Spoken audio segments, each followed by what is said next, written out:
What's up, Gator Nation? Welcome into the latest Gators Online show. Zach Albaverdi and Nick Del Toro here, and it's rivalry week, folks. SEC play has arrived, and Tennessee is coming to town for Nick. I don't know when the next time we'll be able to say that with SEC scheduling switching up. So we'll get into that. We will obviously get into the matchup in the swamp. Sold out crowd, 7 p.m. Fans are encouraged to wear blue. So they'll have a blue out going, and definitely looking forward to getting into all of it today, including some Vols talk with Eric Kane from VolQuest.com of the On3 Network. But first of all, Nick, we're going to get into some of our thoughts on this matchup before we get into the keys to the game at the end. How are you doing, my friend? Doing well. A lot easier to get up for. And listen, we're not strapping pads on. You're welcome, Gator fans. That would be ugly. Although it's a lot you would probably be an excellent punter. I don't know if I have the flexibility in the hamstrings for that anymore. But interesting. Make a quick note. Tennessee's punter punts with his left and his right feet. Apparently, he's been better with his left foot this year. Oh, I saw a story about that. Yeah, buddy, I am all here for ambidextrous punters. That is exciting. A lot easier to get up this week for the fans, for us. Listen, we have dream jobs, dude. We cover college football, basketball, baseball. They pay us to watch sports and write essays on the internet, talk about it here. So it's a fun job, but it's a lot easier. It's a much more fun week when it's Tennessee. No disrespect for the Cowboys from McNeese. Yeah, and we definitely need to obviously mention that as well. The Gators were able to get a 49-7 feel-good win in the swamp. Really exactly what they needed. You guys saw a rapid reaction on our YouTube channel, but they quickly turned the page, Nick, on that. But I think that was something that was needed for a team that I think had lost some confidence coming out of week one for sure. Yeah, that's a big thing. Can you hang your hat on anything that Florida did if you're a fan? No. To steal a line from Billy Napier, independent of the opponent, yeah, it's still McNeese. But I think it's big. And I said right after the game, Zach, just to have that feeling again. Florida had lost 4 straight. Just to have the feeling of the hard work that you put in Monday to Friday, Sunday to Friday, the hard work you put in the spring and in the summer, in fall camp, being able to get the spoils of victory. You haven't had that feeling in a while. So for Florida, for the players, for the coaches, staff, the whole record label, Zach, yeah, I think it's important for them to get that feeling back. Now it's going to be a different story this week, a much more difficult opponent, way bigger challenges, and you're going to face some adversity. But I think just getting a win, seeing some positivity, seeing the plays work, executing the plays and the game plan, I think that goes a long way just for the mentality of the team. Yeah, and I think they needed to have that, obviously, going into this matchup, which we'll get into now. But before we do that, I want to give a shout out to birddogs.com. And as you see Nick rocking his hat, you can get one of those if you go to birddogs.com/Gators and use our promo code Gators in all caps. And not only do they have that nice hat, but they got the khaki shorts, they got the polos. We've been able to enjoy it all. The khaki shorts have become a favorite of Nick's, and he's a Lululemon guy, so it was easy for him to kind of adopt those because these khaki shorts do the same thing. They fit way better than regular shorts. They give you a truly sculpted look, and they use the anti-stick sweat wicking fabric that keeps you cool and dry all day long. Myself, I've really enjoyed the polos as well, and we got the hat on deck. So make sure you go to birddogs.com/Gators and use that promo code to get one for yourself. And we're definitely going to be watching a lot of the storylines that are going to take place on Saturday night. You got somewhat of a rematch, I guess, Nick, between Mertz and Milton. Two Big Ten transfer quarterbacks now facing off in the swamp.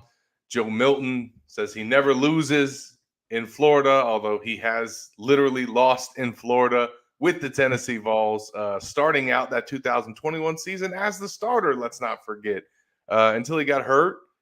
And then they both split reps in that Florida game, and then Hendon Hooker, the rest is history. But, the last time Joe Milton came to the Swamp, it wasn't great. Well, he also played high school football here, and I don't think he was undefeated in high school. But, listen, if I'm a Tennessee Volunteer fan, love that attitude. Give me more of that. Just don't fact check it, I guess. I think Joe Milton is going to be a huge storyline. Listen, this is not the same Tennessee offense. Hendon Hooker was a phenomenal quarterback, especially in that system. Joe Milton has not shown that he can operate the passing game in the same way that Hooker did. So they've been running the ball, but they run the ball well. And when I look at their running backs and I look at Florida's, I'm like, yeah, maybe a wash, a toss up. Which one's better? Very similar. You've got two really good guys, a third very capable back there as well. To me, it's Florida's going to have to stop the running game. And if I'm Austin Armstrong, it's keep Hendon Hooker in the pocket, make him beat us with his arm. If we lose the game, as a Hendon Hooker, Joe Milton, make Joe Milton beat us with his arm. If we lose the game because Joe Milton threw for 375 and 4 touchdowns, okay. We'll live with that, dust ourselves off, go back to the drawing board. But I think Florida's going to try to contain the running game. Easier said than done. Sure. And keep Milton in the pocket. Listen, this is a big guy. Joe Milton is big, strong, tough to bring down, and can run, can create with his legs. So don't have a flashback to November 25th last year. I only know the date because it's my birthday, when Jordan Travis ran wild on you. So I think there's a big emphasis on tackling and keeping Milton contained in the pocket. Make him show that he can beat you with his arm. Who do you give the advantage to at the quarterback spot? Coin flip too. I think Milton is far superior. Sure. Athletically. I know where you're going with that. God-given talents. I'm not gonna get myself in trouble, Zach. What I was telling you yesterday. Joe Milton is way more athletic than Graham Mertz. But who's going to execute their game plan better on Saturday is... Yeah, when I look at Graham, and I talked to Eric about this earlier in the week, he asked, Graham Mertz is completing almost 75% of his passes. And then, I do a little deeper dive, but I think those numbers are inflated. 35 of Mertz's 45 completions have been on short passes. I'm talking not going more than 10 yards in the air, 9 yards or fewer. So to me, it's Graham Mertz is executing. The numbers look good, but it's a product of what he's been asked to do. And I've said that all along, all offseason. Graham Mertz, I think, to me, is a game manager. I don't think that should be a diss or a dirty word. He's doing what he's being asked to do at a high level. He's taking what the defenses are giving him and presenting Florida's offense and doing that at a high level. Now, this will be a much bigger task than McNeese was. And a big question mark for me in a storyline to watch. Can you keep Graham Mertz jersey clean? Tennessee has some dogs off the edge, a really big interior defensive line, 11 sacks, I think 25 tackles for loss. Florida allowed Graham to get sacked 5 times at Utah. That's much more of a similar front seven that you're going to see than you saw last week. So for me, a big key of the game will be, can you keep Graham Mertz upright? And if you can't, what are you going to do outside of that? And then I look back to the passes, the passing game, what Florida's done: short, get the ball out, get the ball in space to Ricky Pearsall, Eugene Wilson, or to the running backs. And Nick, another storyline for me, and we've got a lot of people in the comment section asking about it, Christian, is the running game for the Gators. Obviously, they were not able to get it done against Utah, and that was something that they seemed to emphasize against McNeese, 327 rushing yards. And as we all know, for the long history of this rivalry, whoever wins the rushing battle wins the game. That tends to be the case. And, that's something that Florida's going to be able to have to establish in this game. And it's not going to be easy, though, against this Tennessee defense. Currently, they rank number 1 in the SEC, their rushing offense ranks number 6 in the SEC, number 32 nationally. They've only been giving up 87 yards a game. Nick mentioned that they get after the quarterback, but they've also doing a great job defending the run. So, that running game, and certainly Florida's offensive line, are they going to be able to open up run holes? We asked Trevor Etienne yesterday how much Kingsley being back in practice this week, who's returning at the center spot, has helped, and you saw his eyes kind of light up and saying there's been a lot more holes in the run game. So that's something that's going to have to show up. They're going to need to get Etienne and Montreal Johnson going. Obviously, they've been more involved in the passing game as well. I think we'll see that, but they got to get it going on the ground. Yeah, and it's going to be a tougher task. So what we saw at Florida, or what we saw at Salt Lake City, was Florida kind of go away from that running game. And I don't know that Florida's built offensively this season, certainly not at this point through 2 games, to come back down 2 possessions, especially with the new clock rules and when the game gets later. And I know Billy's been very politically correct when asked about that. And it's, he's still looking for like data to come in, but just being there, Zach, like you're down in the field, I'm up in the press box. The game certainly seemed to go by quicker, other than, I guess, the added commercial breaks.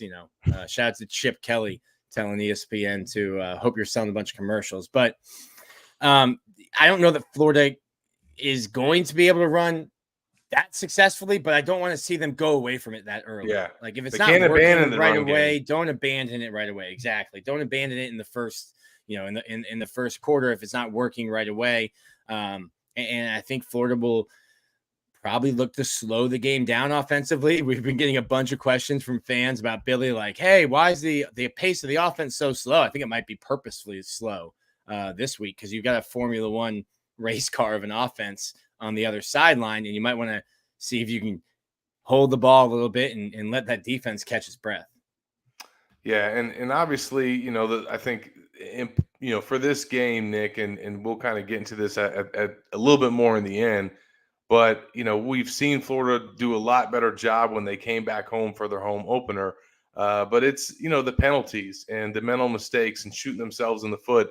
If they're going to upset the number 11 team in the Swamp, which is what it would be, they're underdogs in this game. They can't beat themselves. The margin for error is very small in this matchup for Florida, and they're going to have to play a clean game in order to be in position to win it at the end.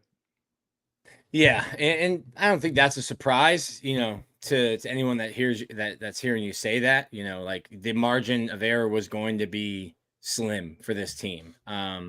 We had a huge question mark about Graham Mertz. I mean, he had a bunch of interceptions at Wisconsin, just the one this year on a ball that either should have been caught or maybe knocked down by Ricky Pearsall. So how does Graham Mertz handle pressure? Because there's going to be pressure this week. And if Florida is turning the ball over, I don't know that they can come back from that. And transversely, Florida has no turnovers on defense through 2 games, only 2 sacks, and both of those came against McNeese. So we've heard a lot about havoc and aggression and aggressive defense, and I think we've seen that, but we just haven't seen it get home yet, I guess is the way to say it.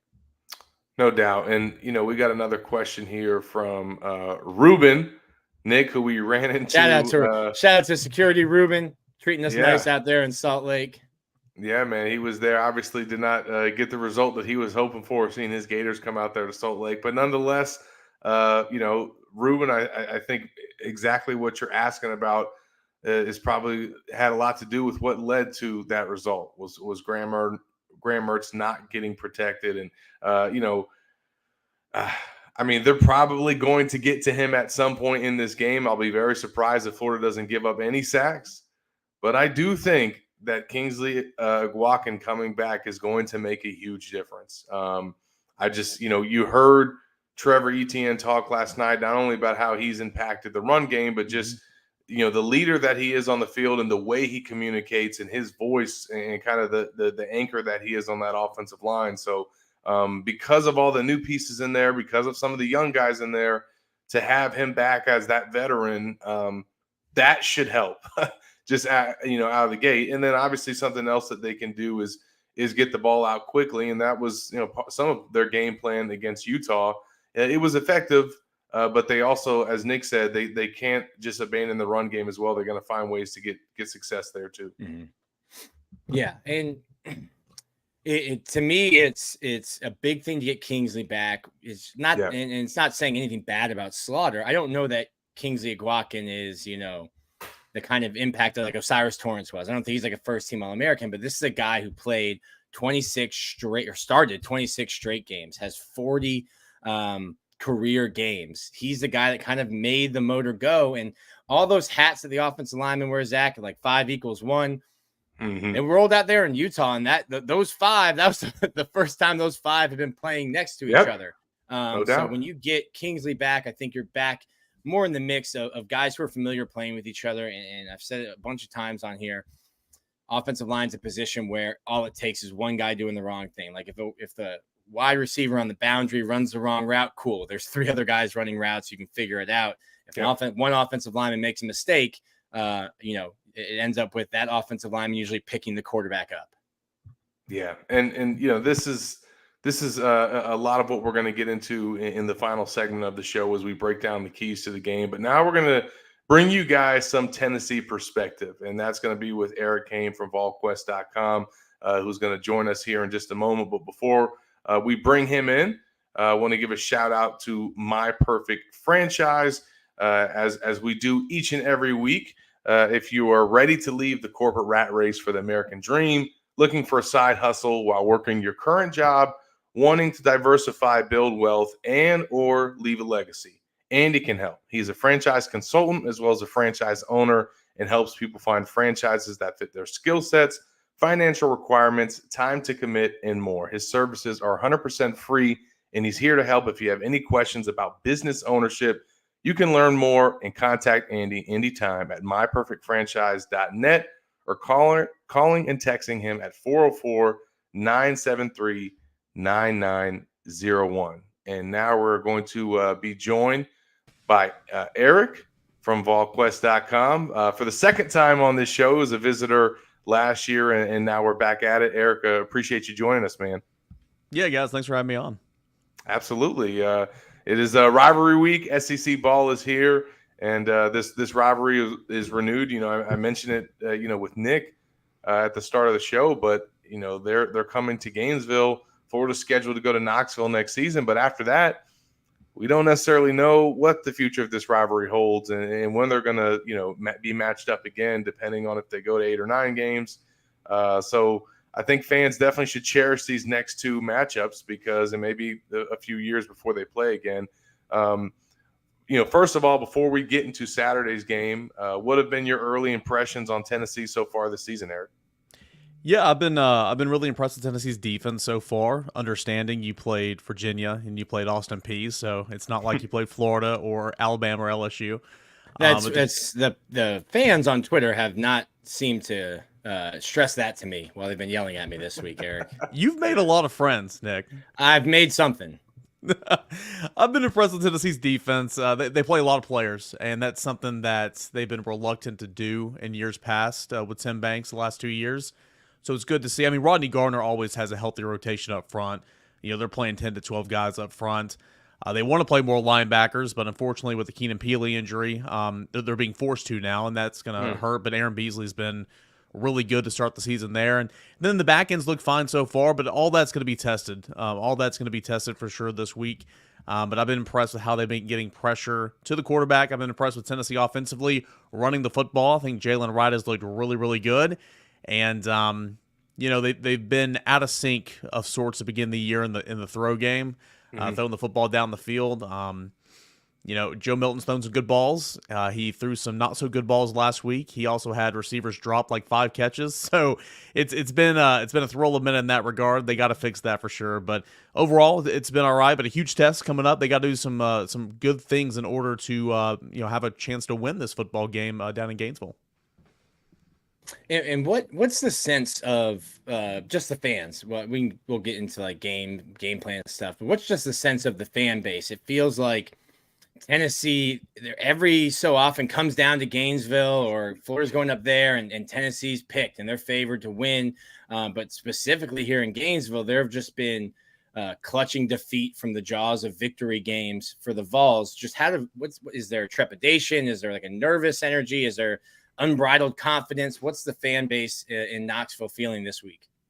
I think nervous energy is a great way to phrase it, because I think Tennessee's confident. I mean, Tennessee does know it has a good team. Fans know they have a good team. They have more depth. They have more playmakers than they have in quite some time. Now, again, with the throwing issues last week with Joe Milton and the receivers, that's given some anxiety a little bit, I feel like. But overall, I mean, I think Tennessee fans are confident in the team and know that they have a really good opportunity, more so than a lot of years, to go down there and pick up a win, first time potentially since 2003. So, but it's always nervous. I mean, we've seen the way these games have ended. We've seen a couple of years where one team just looks on paper and on tape better than the other one, but the other team finds a way to win, or Tennessee finds a way to give it to Florida, or whatever the case is. So I think nervous energy is a great way to describe it, but confidence as well. I know, Nick, you said that Florida fans are also confident just because historically they should be confident. So I think there's a little bit of that on both sides. One question that a lot of Florida fans and I think Florida media members obviously had for Billy this week was how the program was handling the Florida-Tennessee rivalry and how it's being emphasized. And, I think we learned that they kind of have done some things to educate the players about it.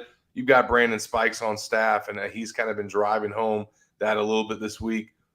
How does Josh Heupel treat this rivalry inside his program? How have the players and coaches talked about it?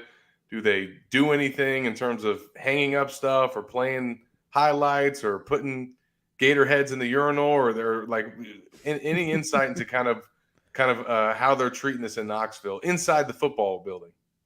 Yeah, I mean, they haven't really said anything specifically about kind of education on this rivalry or anything like that. But, Josh Heupel got up and met with the media first thing on Monday and, recapping the Austin Peay game. And he said, hey, looking forward to Florida. This is why you come to coach at Tennessee. This is why you come to play at Tennessee, these types of games against your rival, against one of the best teams in the SEC, historically, and, good players. And so there's a lot of excitement in the air right now.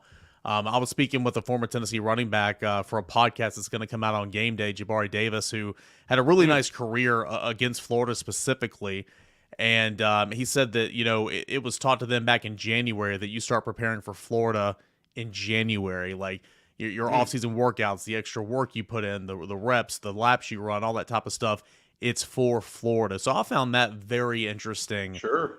Just kind of going back to this rivalry. But as far as, right now, this current staff, I mean, I'm sure they talk about it. I'm sure they know what it is. But, Heupel, just like all the coaches, but Heupel is very, not just another game, but you got to focus on what's in front of you. Focus on what's in front of you. Do what you got to do, and then worry about the uncontrollables later. So we'll see exactly what it looks like, but Heupel seems really excited and really thrilled to be coaching and have this opportunity to take the team down there this weekend.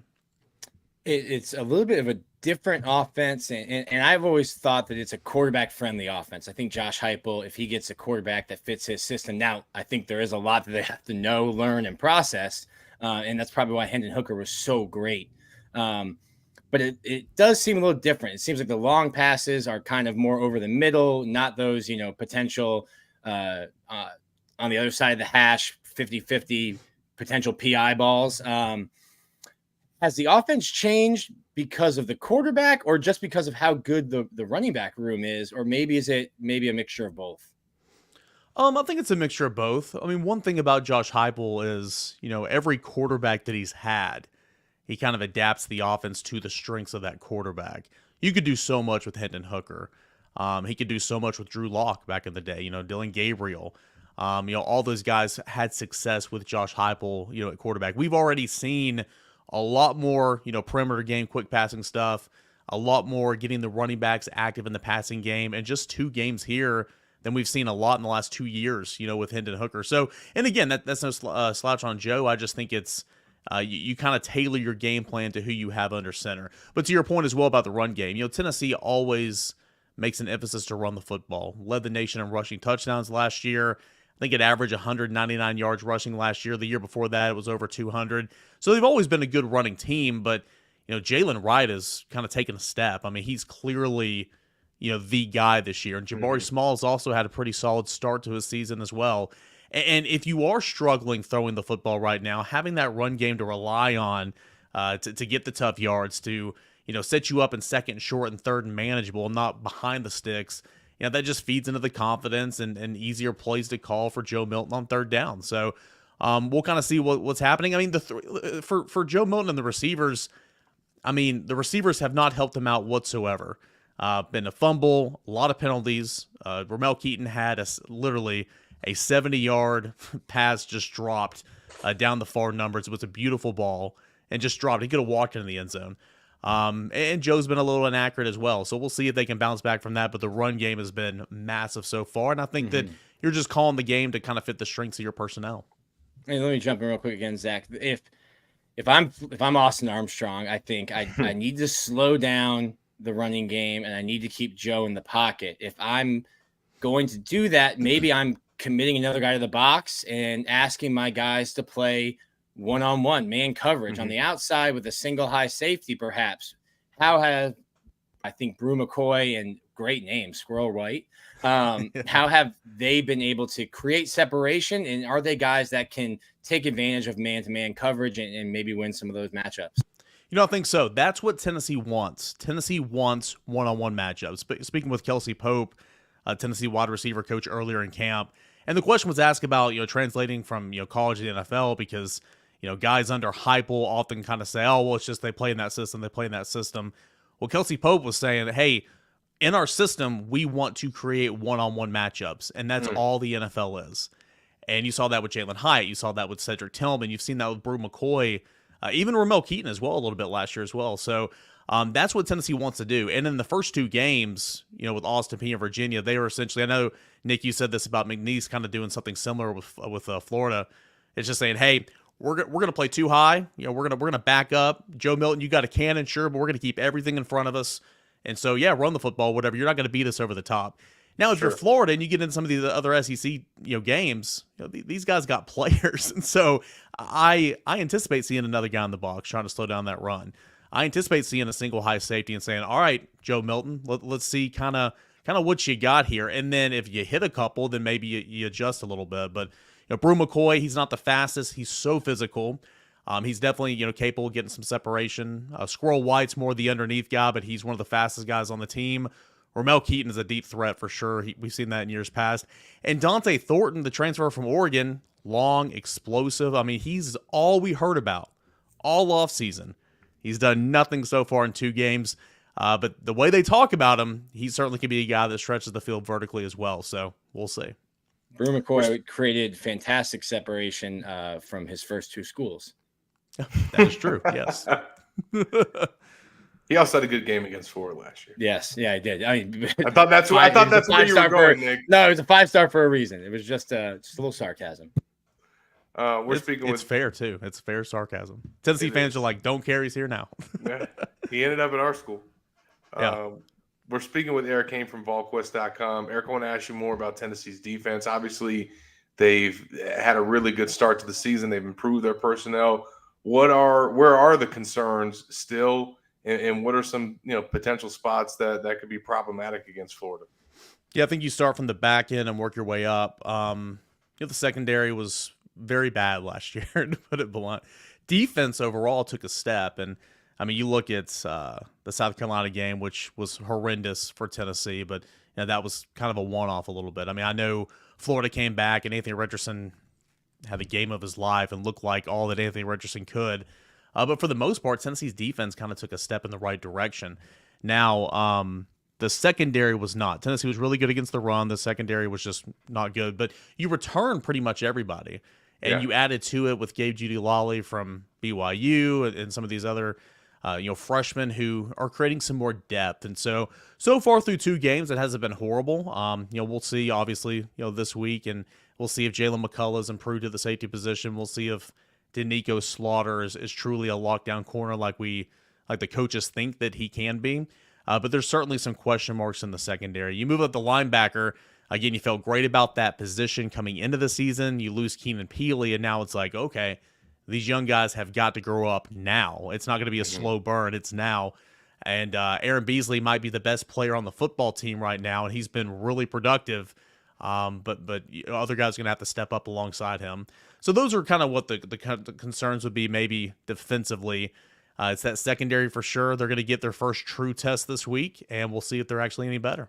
And we've got a question from Braves fan. He wants to know, do the Vols have anyone that can cover 1, 3, and 4? And that's Pearsall, Eugene Wilson, and Caleb Douglas. I think specifically, interested to know from you, Pearsall and Eugene Wilson in the slot. I mean, who are the guys that you think they will try to match up against them, especially Eugene, who's probably the most electric receiver Florida has? Yeah, in the slot, they'll have, of course, safety will come down and help. There's star player Tamarian McDonald as well as Brandon Turnage. Plays a lot of slot. Safeties will come down and help with Jalen McCullough, Wesley Walker. And then Pearsall, man, I remember him last year. Tennessee couldn't tackle him. I mean, Tennessee couldn't tackle a lot of people as well.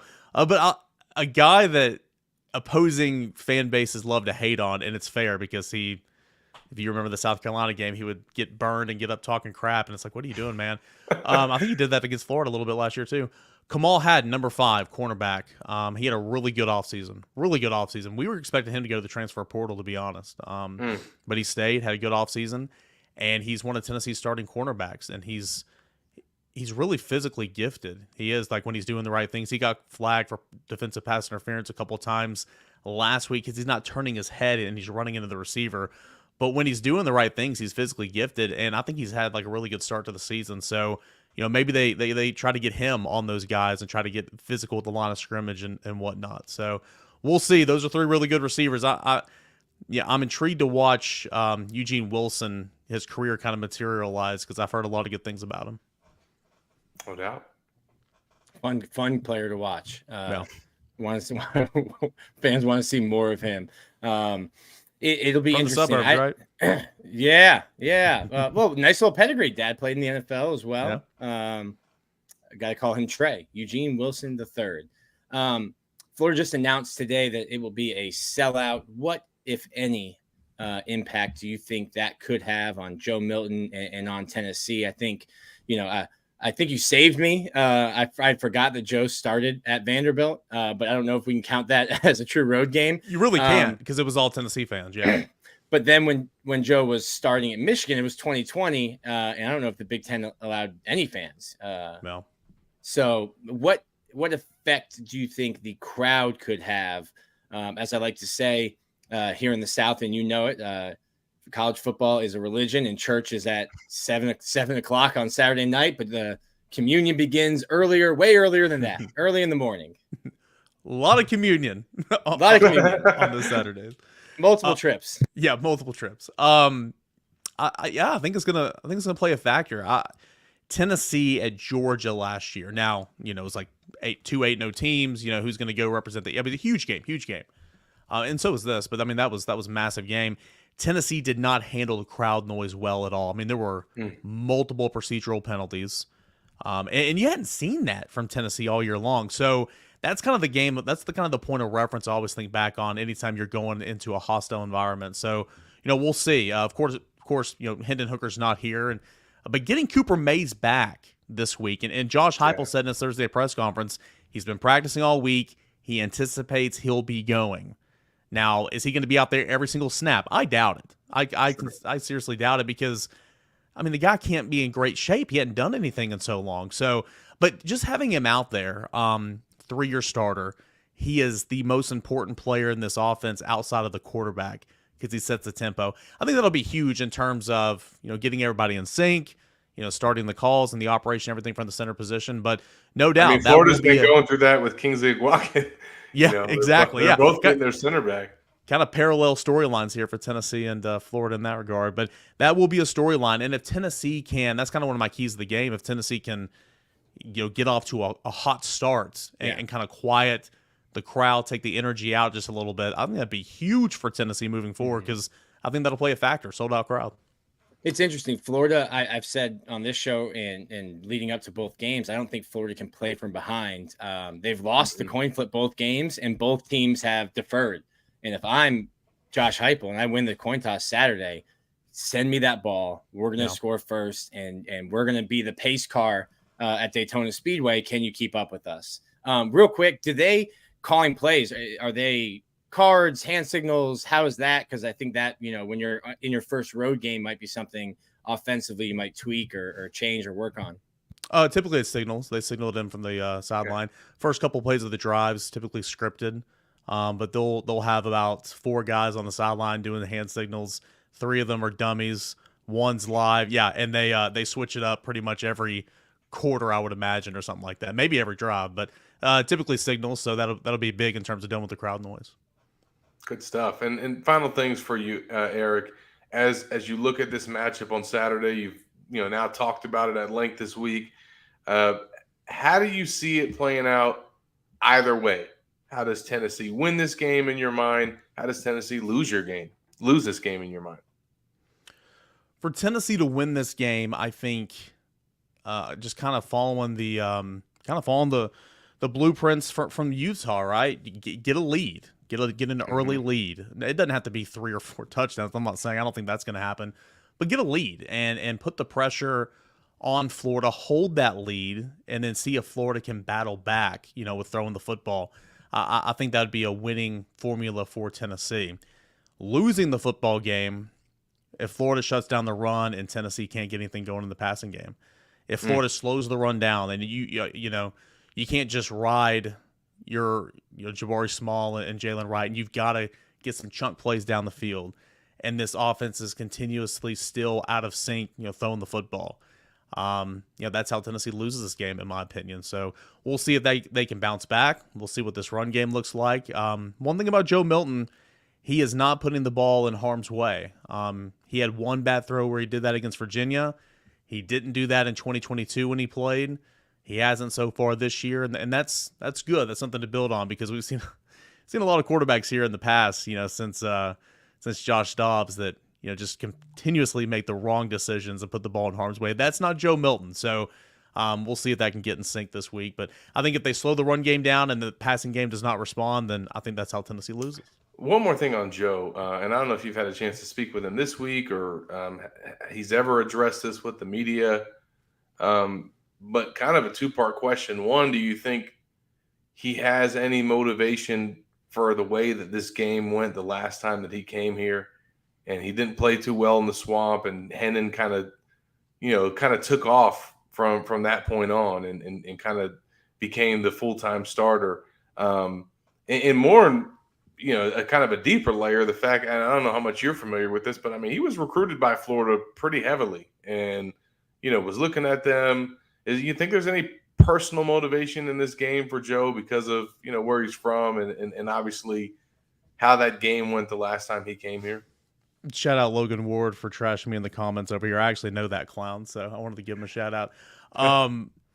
It's funny because Joe kind of got hurt, kind of got benched, whatever you want to call it. It was the game before coming down here. So, he really didn't even have an opportunity. That was kind of his first game from the sidelines, kind of getting benched. And you're right, Hendon Hooker kind of took off and never relinquished that. So, yeah, I think that was a difficult time for him for sure, and I do think that he's going to kind of use that as motivation, knowing he's from the state of Florida.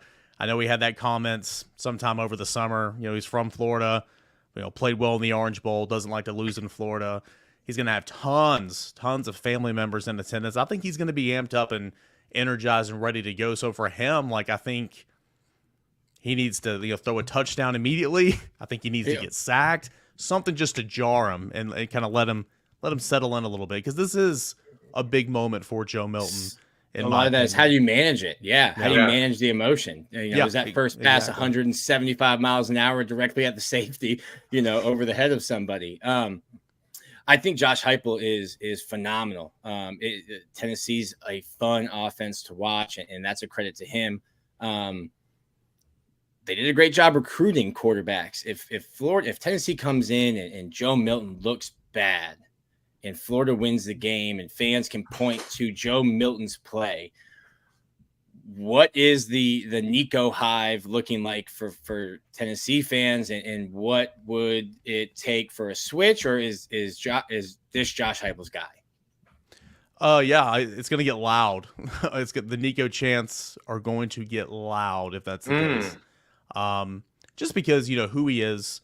On 3 had him as the number 1 player in the country, 5-star, the NIL guy, all that type of stuff. Just who he is. We said this all offseason. The first incompletion Joe Milton throws are going to be Nico Chance. Yeah. So, knowing that the way that the season started in terms of the passing game not being in sync, and if you go down and lay an egg in Gainesville and you lose, and you could, like you said, you can point to the play of the quarterback, then that conversation is going to get really loud. I'm not saying he'll get benched right there, but the conversation will get loud, and it'll be certainly a narrative and a talking point moving forward through the season. No doubt. Well, we've covered a lot of talking points with you, Eric. We really appreciate the time and perspective on the Vols. We always look forward to when this rivalry gets here, because we know that SEC ball is about to get started. So good luck to all the rest of your coverage this week. Let everybody know where they can follow you and watch your podcast. Yeah, I appreciate you guys having me on. Any Florida fans right now that want to know more about Tennessee, the personnel, the matchups, the schemes, VolQuest.com. I know that I've been in Gators Online all week long, reading and following y'all's work just to try to get prepared for this game. And we'd like to do the same for you guys and your subscribers. So that's VolQuest.com. Super excited about this game. I love this rivalry. Love Tennessee, Florida. This is, growing up, this is the big one for, people in my demographic. So big time game coming up. Can't wait. And we'll see you down there. Hopefully tell your board I said hello. Will do. Hopefully the SEC expands to 9 games so that we can keep this on the docket. Yeah, I'd love for that to happen for sure. So and then that means we get to keep visiting with you every year, Eric. So let that be the goal. And we get Nick over at VolQuest. I mean, it's a win-win. Beautiful. So, we appreciate it, Eric. Take care, buddy. Right. See you guys. Thank you, Eric. All right, Eric Kane from VolQuest.com. Great stuff from him. Encourage you guys to head over to that site and read up more on Tennessee as we get closer and closer to kickoff on Saturday.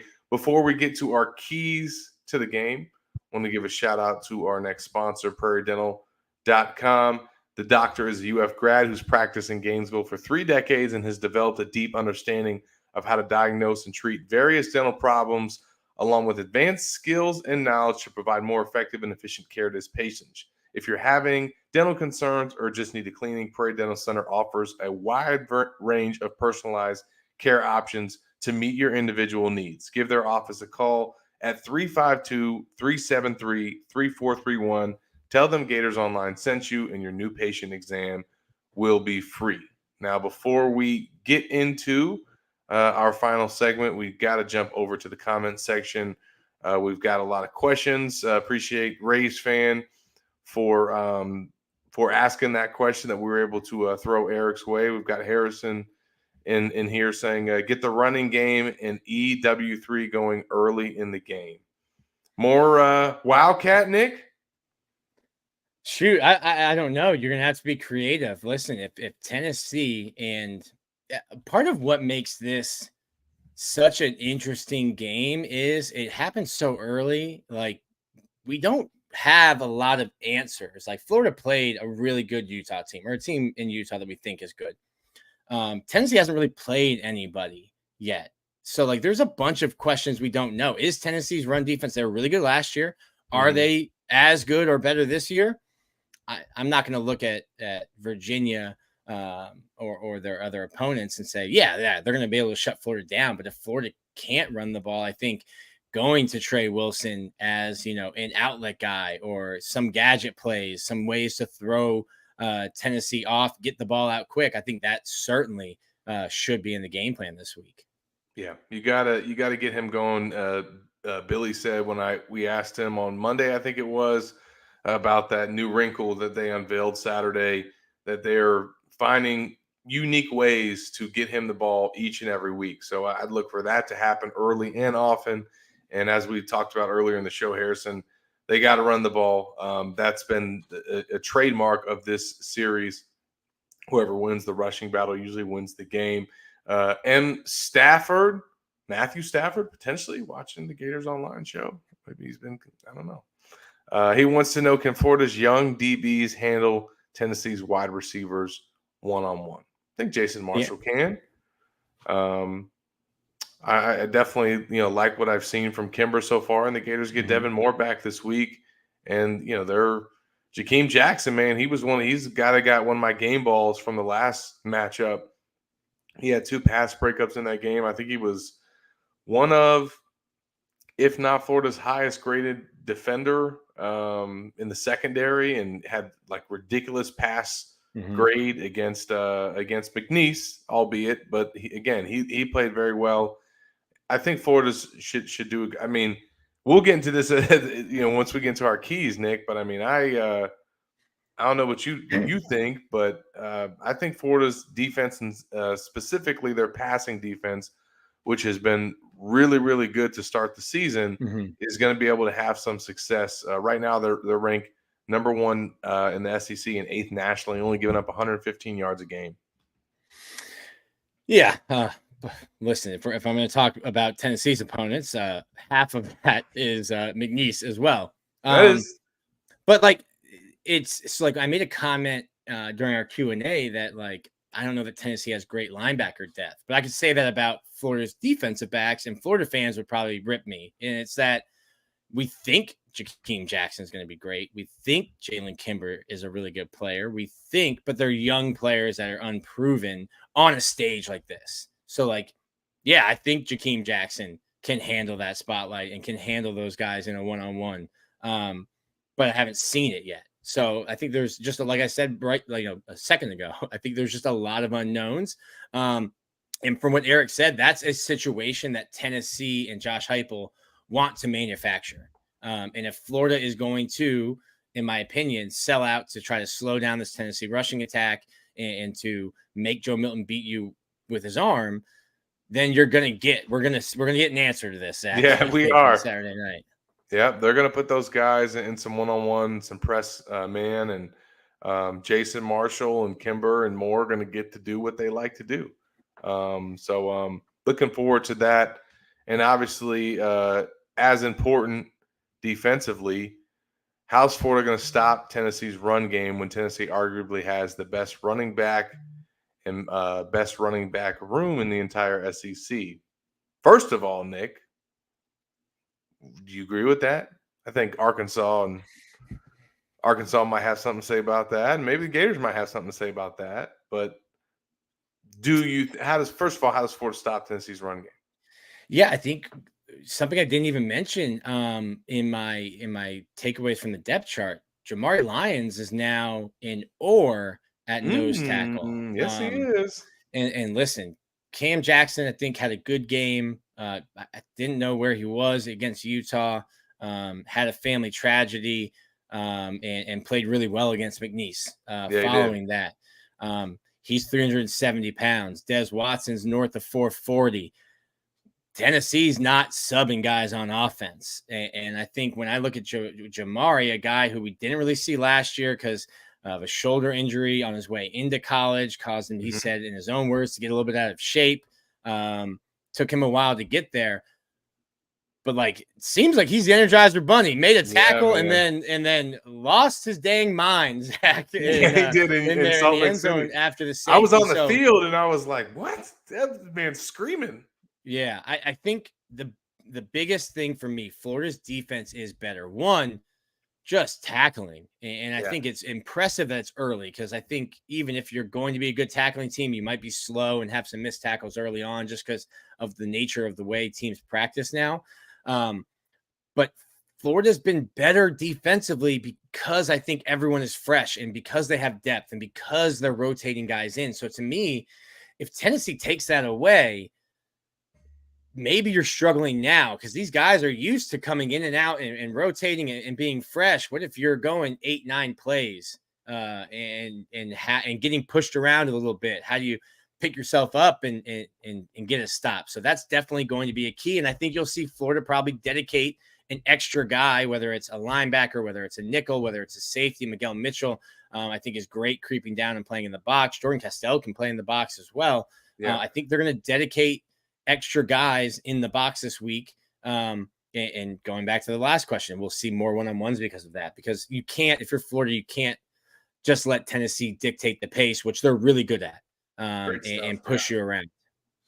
Great points from Nick, and I really like, especially what he mentioned about Lions. I think having those right personnel groupings in there, number one. I've been really impressed. I wrote about it in my sideline takeaways from the McNeese game of just, and this is not anything new, but the way that those guys are running in and off the field, he's got specific packages for specific downs, and the way that he's using those players, Austin Armstrong, has really impressed me, because I feel like coaches talk about putting guys in position to have success and do what they do best.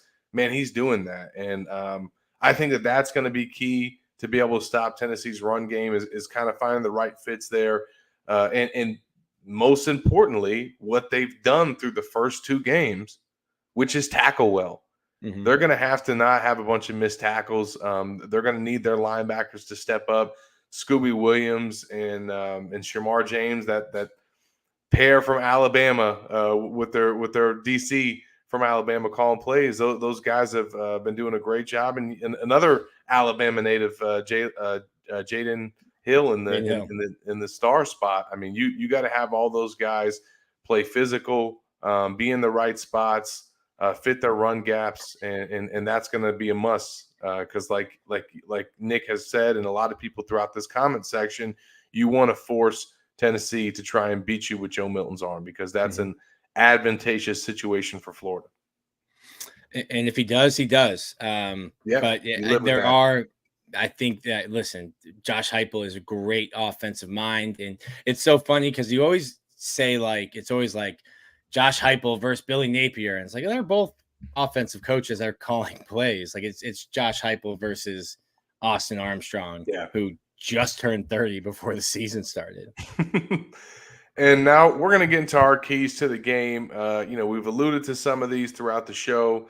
Some of you guys have mentioned them throughout the comment section. Appreciate you guys watching us live and joining us hopefully on your lunch break, getting ready to wind down toward the end of the week. If you're in here, hit like, because I think we've got less likes than people who are watching. So come on, cost you nothing, and it helps spread the show. We appreciate everyone for being here.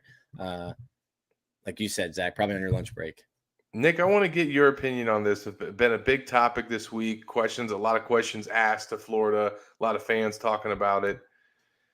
And that's the tempo. Switch up the tempo. Can the Gators switch up the tempo? Can they go faster?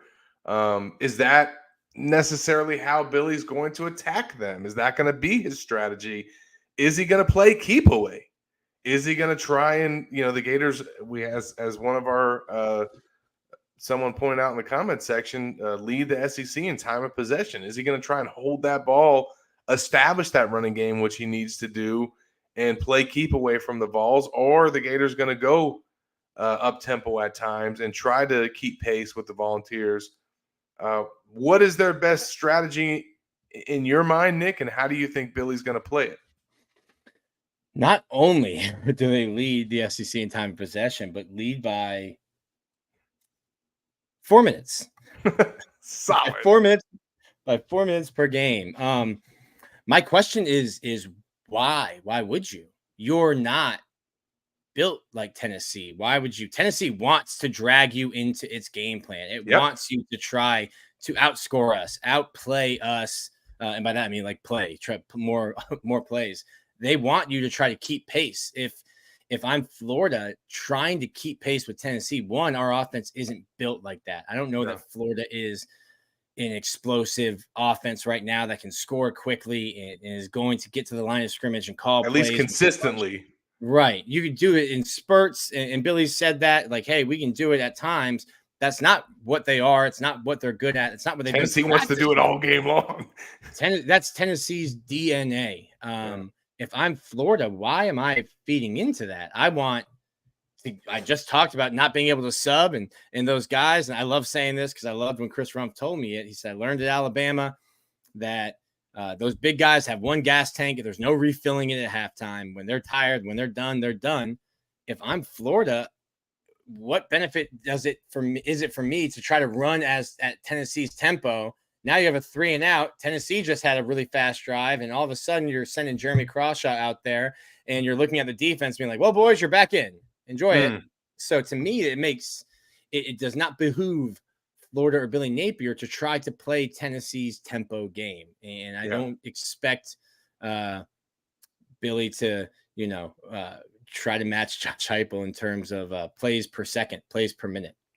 No doubt. And I think that kind of leads us into another key, and this is a key for every single week, for every single game, for every single team. But that's winning on third down. I think for Florida to execute what we just talked about, they're going to have to do that. Their defense is going to have to continue to get off the field on third down, which they've been able to do. And their offense is going to have to convert third downs and keep those long, sustained drives alive, kill the clock, and to be able to control the game that way. If they, have trouble on third down, then that's going to allow Tennessee to run up and down and go fast break on you. Yeah, Florida's third in the SEC right now. 21.74 on third down, was nearly last in the entire country last year. That's winning on first and second down, though, and that goes to the Tennessee running game. A lot easier to get Joe Milton and Tennessee off the field when it's 3rd and 10, and now Joe has to throw or create with his legs. Then 3rd and 2, and you have the entire playbook at Josh Heupel's disposal. So it's not just third down. It's what are you doing on first and second down, keeping Tennessee off schedule. How many times do you put Tennessee in third down? Yeah. You got to find that. And obviously when you get them in third down, you could potentially get Joe Milton in some situations that could be costly. And the Gators are looking to force their first turnover or turnovers of the season on Saturday night. And to me, that is another key, winning the turnover battle, but not just winning it, like having none on offense and at least one on defense. Or if God forbid, if they do have a turnover on offense, you got to get 2 now defensively. Like they need to create some havoc for Joe Milton and find a way to get that ball back. Yeah. And listen, fumbles are weird. I can't remember if it was like a bad snap or a forced fumble, but the one in Utah where the ball just it was like on a string and just came right back to Nate. There's Nate Johnson, came right back to him. But that's something that for me, we're 2 games in and Florida hasn't forced a turnover yet. They did get a safety against McNeese, but we've said it a bunch. This isn't a team that has a wide margin of error. If Florida loses the turnover battle, I don't know that they win the game. I think you're going to have to play sound procedurally, fundamentally, and win the turnover battle. You have to do all the little things right. And maybe like we talked with Eric about Tennessee not handling Georgia going to Athens well last year, maybe get some of that stuff, especially early on. If Tennessee, like I said, if I'm Josh Heupel and I win the toss, I'm taking the ball. And if our first snap is a delay of game, or we have to take a timeout, or there's a false start, the swamp is going to become an actual living human being in terms of how crazy the people are. I think you might need Tennessee to stumble and maybe look like Florida did in their first road game with procedural penalties. Great point. Well, Florida's probably going to have to do all that and more to pull this off. Again, as we've talked about, the margin for error is small. But I will say Tennessee looks beatable. This is a game that Florida can easily lose, but Tennessee looks beatable. You guys will have to stay tuned to GatorsOnline.com on Friday to figure out the staff picks from Gio. And make sure that you guys stay locked with all of our coverage this week and in the days to come. This is obviously going to be a huge recruiting weekend for Florida as well. So stay locked with Keith and Corey and all of their coverage. I want to give a shout out to RogueShop.com before we close out this episode. And if you have any issues sleeping with chronic pain and or anxiety and stress, Rogue Shop sells CBD, THC edibles, smokables, and vapes, as well as handcrafted bath soaps and candles. Rogue Shop is a true small business, has 5 employees, and makes all of their products with their own cannabis in their own manufacturing facility. RogueShop.com is where you can visit. That's ROGUE shop.com. And that will do it for this week. I appreciate everybody that's followed along on all of our coverage so far this season, watching our videos on YouTube, reading all of our stuff on Gators Online. We got a lot more coming this week. As Nick has already mentioned, make sure that you like and subscribe. We got more videos coming in the days to follow. As soon as I leave here, as a matter of fact, I'm heading to the basketball facility to interview Zion Pullen and Walter Clayton for the first time. Those videos will be up on the Gators Online channel. We'll have a bunch of videos from game day like we did last Saturday. It might even be a new feature for Won't Back Down on Saturday night. So make sure you're watching and following Gators Online for all that. Nick, you ready? Ready, bro. I love Florida, Tennessee. This was, growing up in the born in 88. I think you were born in 89. Growing up in the 90s, this was the game. Yeah. Great rivalry. Be ready to hear Rocky Top. Even when Tennessee loses, you're going to hear Rocky Top. Yep. And the players say that they're sick of it. So we'll see if they can come to Swamp on Saturday night and get a dub so they don't have to hear that song too much and they keep their streak alive at home. 9 straight. They're going to try and make it 10 in a row. 10 straight. It'll be 11. Yeah. And so, yeah, it's been 20 years now. So the Gators are trying to get it done. 7 p.m., sold-out crowd. Definitely looking forward to it. Make sure you guys stay locked with Gators Online for all of your pre- and post-game coverage. For Nick Del Torre, I'm Zach Albaverdi.